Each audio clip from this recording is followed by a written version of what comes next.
All right, class, what we're going to talk about today is we're going to talk about the average rate of change, okay?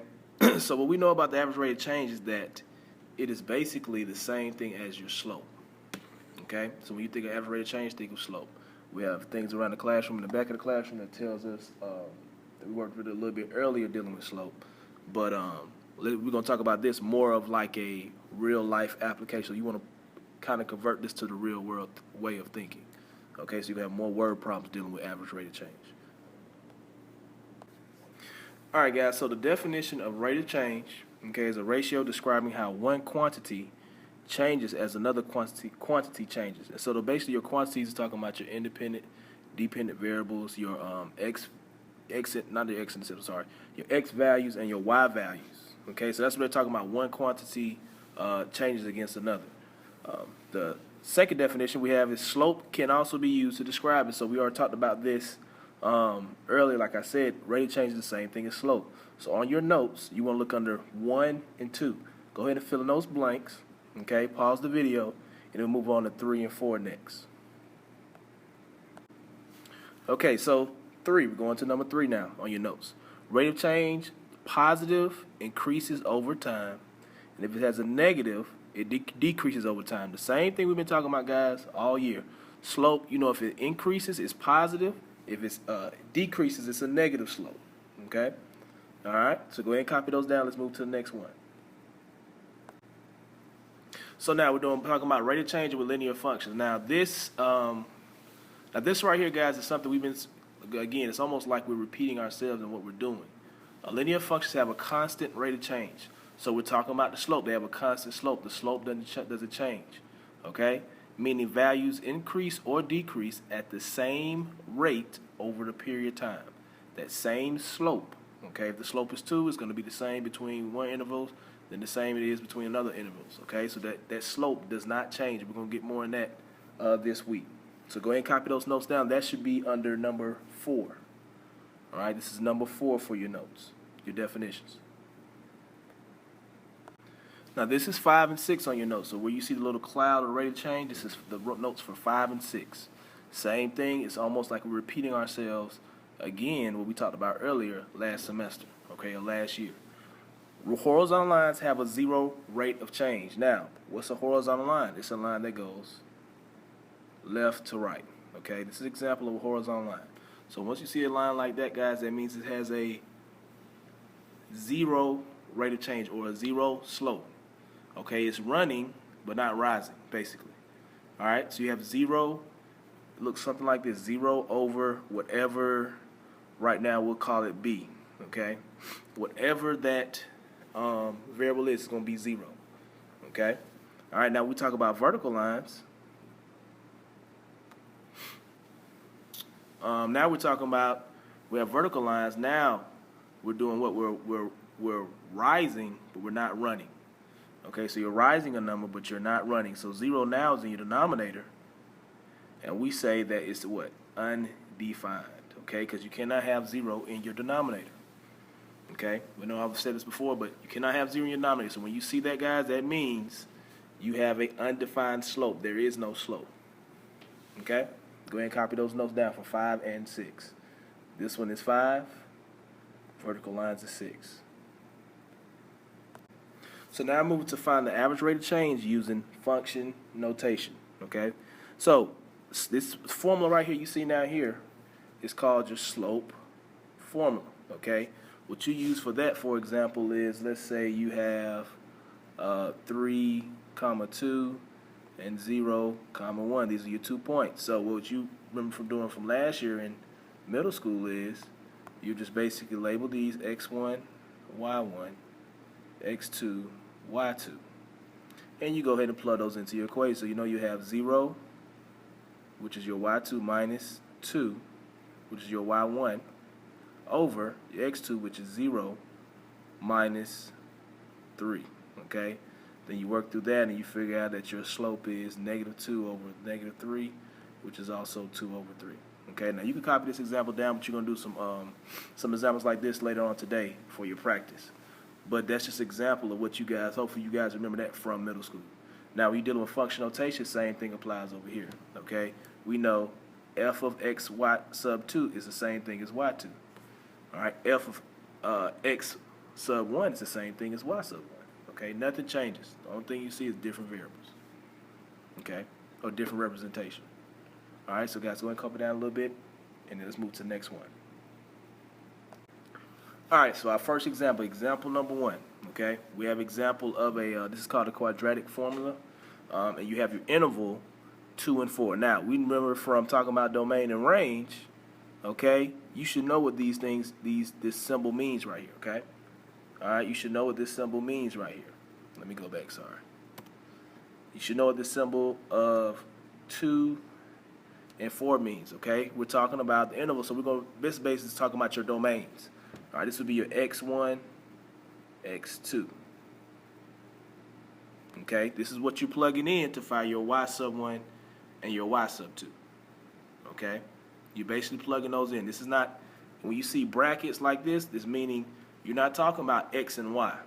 Okay, you're talking about basically the same exact characteristics. So in this case, we're talking about a domain. So you see those intervals, you're talking about your domains, x1 and x2. Okay, so go ahead and write that down. Let's move to the next one, the next step. So now we see this right here. We got fx sub 2 minus fx sub 1. And they basically go ahead and plug in 4 for the x sub 2, like I just told you guys, and 2 in for the x sub 1. Okay? Now, all this means, guys, let's go back to function notation. The only thing this means, that you see this on the side of your paper, is you want to go ahead and plug in 2 and 4 into your equation to find your input. So now you're trying to find your output. So you're trying to find your y's. You want to find your y1 and your y2 to plug into the equation. All right, so you got f of 2 is equal to, now we know we have 2 parentheses. Now what we're going to put inside there for x? Yep, we're going to put in 2. All right, squared minus 3. Now you just follow along with me on your notes, guys, okay? Now let's handle PEMDAS. So we want to handle parentheses. We know there's nothing going on inside of the parentheses, but we do have an exponent. So let's handle the exponent next. So 2 squared gives me 4. Okay, it's not 2 times 2 as far as the coefficient, but we're talking about 2 to the second power. So 2 to the second power gives us 4. So we know we have 4 right here, minus 3. 4 times 2 gives us what? 8. Good job. And then what's 8 minus 3? 5. So, in better case, guys, we know our first point would be, I'm going to put this in the coordinate point form, 2, 5. Okay? 2, 5. All right? So now let's find the second one. Now we're going to plug in f of 4. Okay? So now we have 2. Now we're going to plug 4 in for our, let me erase this. Let's do a different color right here. Sorry, guys. Keep that up there. I just want to do a different color just so you guys can see it. All right, so f of 4, and plus I'm writing with my hand, equals to 2, plug 4 in for that, minus 3. Let's handle the exponents first. 4 squared gives you 16. You guys are correct. All right, minus 3. Okay, so now what's 16 times 2? All right, so 16 times 2 gives us 32. Okay, and then we have 32 minus 3, and that gives us 29. Okay, so going back to function notation, we know our second pair of points is 4, 29. Now, if we want to go back to what we talked about, we know our y sub 2, y sub 1, x sub 2. Now, these are in parentheses, so we know we come out of this. Okay, go ahead and pause and write those notes down because I'm about to take that off in a minute. But let's see what happens next. Now we plug them in. We got 29 minus 5 and 4 minus 2. We know that gives us 24 divided by 2, which in this case right here, our rate of change is equal to 12. All right, so example 2. Now let's go through this just a little bit faster, guys, okay? So again, we know x sub 1, x sub 2, okay? Now we want to go ahead and do what? Let's go ahead and plug those in to find our y's, okay? So we know we have f of 2, 3 to the second power minus 2. Now what type of function is this? Guys, so keep this in your mind. What function is this? It's a type of exponential function, okay? So now we have 3 squared, which gives us 9 minus 2. And so we know 9 minus 2 gives you what? 7. Okay, so let's go up here. We know we have 2 comma 7. All right, so now for the next one, we have f of 5 is equal to 3 to the 5th power minus 2. And 3 to the 5th power is 243. Okay? So now we have 243 minus 2. That should give us, what, 241? Sounds good. And so we know our coordinate point would be 5, 241. Okay? All right, so let's go ahead and keep moving through the process, all right, of putting this into a slope formula to find the rate of change. So we just went through this whole process. F of 5 minus f of 2 is over 5 minus 2. We know we got 241 minus 7 divided by 3. Answer, our rate of change should be 78. Okay? That should be 78. Now this one right here should go a little bit quicker, guys. We know, like always, let's do the same thing. X sub 1, X sub 2. Sorry. Fingers are pretty big on that one. All right, so we know we want to plug in our intervals. We have our x's. Let's go ahead and plug in our intervals. So we know we have f of 1 equal to -4 times -1 plus 10. We know negative times negative is a positive. F of 1 is equal to, what's that? 4 times 4 gives you, 4 times 1, I'm sorry, gives you 4 plus 10. We know f of 1 is equal to what? 14. Okay? Now, what I want you guys to do is, I want you to pause this video for a second. I want you guys to figure out the second one and tell me what the rate of change is. All right, so you're still working. That's good, that's good. Quit trying to cheat. Don't try to fast forward past this video. And let's see, drum roll, please.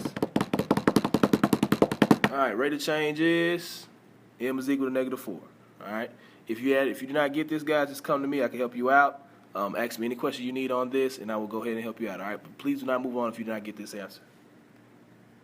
All right, guys, let's do A real quick. Let's find the rate of change from day 1 to day 2. So we know day 1 is 1, 19, and we know day 2, all right, is 2, 30. Okay. All right. So we want to plug this into our slope formula to find the average rate of change. We know we got 30 minus 19 all over 2 minus 1. Okay? And what would we get for that? You guys should get 11 over 1, which means the rate of change is 11. Okay? Good job on that. Now, same thing. Pause this tape for a minute. I want you to find the rate of change from day 2 to day 5. Now, you should have day 2. We know that's 2 and 30. Day 5, that's 5 and 21. Okay? So, just like always, you should plug them in just like we did at the top.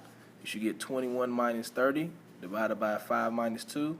That should give you 91 divided by 3, and your rate of change should be 30.3. Okay? Last example, guys. Hold on. Last example. Now, let's look at this one.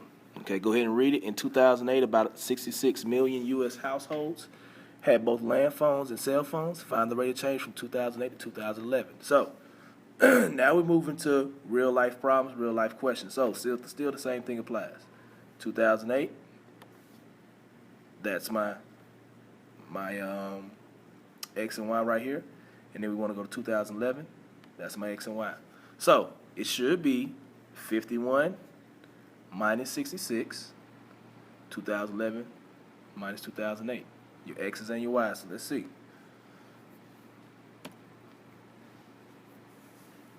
There we go. And so now your rate of change was m is equal to -5. So what you got to, ask yourself is, what does this mean? That means every year you're decreasing by what? You're decreasing by 5 million a year, okay? From 2008 to 2011, you decreased by 5 million households per year, okay? All right, guys, so great notes. Okay, we took a little bit longer today because we have a new lesson, but go ahead and ask me for the practice and let's get started.